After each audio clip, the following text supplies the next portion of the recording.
예, 팩트 체크 시간이 돌아왔습니다. 자, 이건 커피 전문점 스타벅스 상표고 왼쪽이요. 그리고 그 옆에 비슷한 이름의 술집이 있습니다. 술타먹스. 비슷합니다. 비슷한 상표의 치킨집도 있군요. 아디다스가 있고 아디닥스도 있습니다. 퓨마는 파마가 됐고요.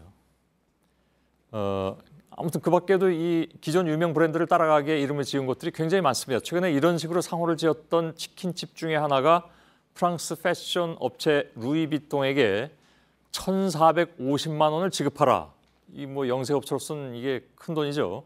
이런 판결이 법원에서 나왔습니다. 여러 업체들이 긴장하고 있을 텐데 이런 상표들 괜찮은 건지 오늘 팩트체크에서 짚어보도록 하겠습니다. 김필기 기자, 예. 판결 내용을 두고 인터넷에서는 좀 논란이 있었던 것 같습니다. 예, 그 내용부터 간단히 설명을 좀 드리면은요. 이 사건의 발단은 한 치킨집이 루이비 통닭이라는 상호를 쓰면서부터입니다. 예. 지금 보시는 것처럼 영어 철자로는 거의 비슷하죠. 그러자 이제 루이비통사에서는 지난해 9월 이거 부정경쟁방지법 위반이니까 이런 상호 못 쓰게 해달라 가처분 소송을 냈고요. 예. 법원이 이를 받아들였습니다.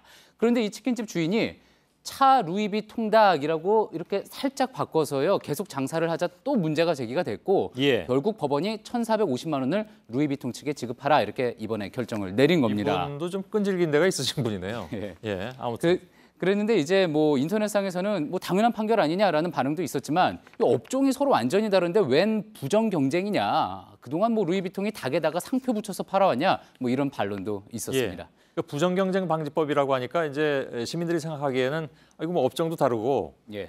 근데 이게 뭐 서로 경쟁하는 건 아니지 않느냐 이런 생각들을 하시는 모양이죠. 예, 그렇습니다. 그런데 이 법에 대해서 좀 살펴보면은요.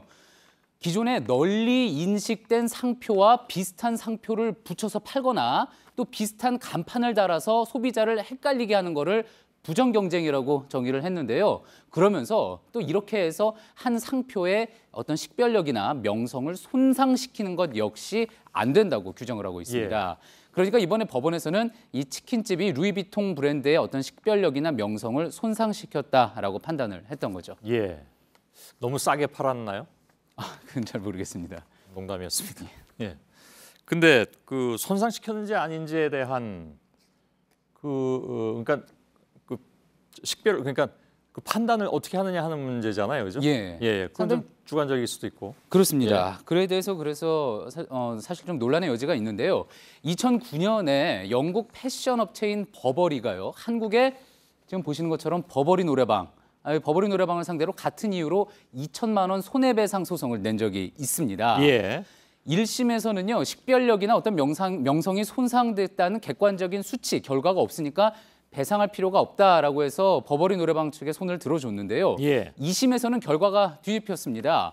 권리가 침해된 사실이 맞다. 그러니 노래방은 250만 원을 버버리에 배상하라 이렇게 결정을 했던 거죠. 예. 이후 대법원 상고까지 가지 않고 이렇게 마무리가 됐습니다. 예. 아마 그냥 내고 끝내지 이렇게 생각할 수도 있겠죠. 예. 근데 영세한 업체 입장에서는 이렇게 큰 대기업들이 이런 거 다 이렇게 걸고 나오면 이거 좀 너무하다라는 생각을 할 수도 있겠습니다. 맞습니다. 그런데 미국에서도 비슷한 어떤 사건이 있어서요. 2003년이었습니다. 세계적인 여성 속옷 브랜드인 빅토리아 시크릿이라고 있죠. 예. 켄터키 주에도요. 아주 조그만 속옷 가게인 빅터스 시크릿이라고 있었는데 이 빅터스 시크릿이 상표권을 침해했다고 해서 소송을 낸 적이 있습니다. 예. 일단 연방 대법원은 얼마나 손해를 봤는지 알 수가 없다라면서 이제 기각을 하긴 했는데 이후 논란이 커지면서 3년 뒤에 상표 희석화 방지법이 개정이 됐고요. 상표 도용 문제에 대해서 미국 내에서 더 엄격한 분위기가 됐습니다. 예. 이런 추세는 전 세계적으로 퍼졌는데요. 이와 관련해서 전문가 이야기 잠깐 들어보시죠. 예. 한국이 뭐 산업화 단계에 있을 때 거의 OEM이잖아요. 뭐 짝퉁도 많이 만들고. 예전 판례 보면 저명상표 보호가 좀 약했어요. 통상조약을 뭐 자유무역 협정 같은 걸 맺다 보니까 스탠다드가 올라가기도 하고 우리도 보호해야 될 상표들이 이제 중국에 대해서 많잖아요. 그런 면에서는 점점 강화되는 게 맞고요. 전 세계적인 추세가 좀 강화되는 추세고요. 예.